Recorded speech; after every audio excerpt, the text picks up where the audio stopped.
Ég ritari ungmennaráðs SOS Barnaþorpanna. Ég heiti Sunna og ég formaðurinn.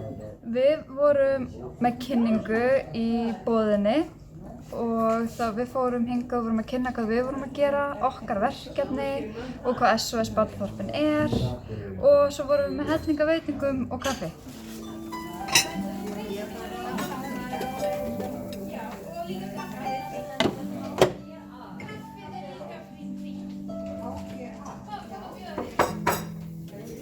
Og við vorum líka með tónlistaratriði þar sem ég spilaði á flautu og einn annar meðlimur ungmennaráðsins spilaði á hörpu.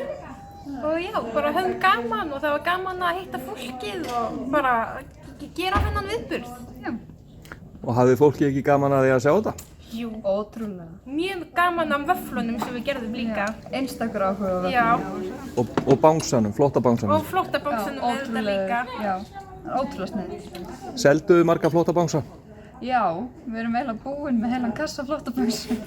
Þannig að margir flotta bangsar munu fá heimili.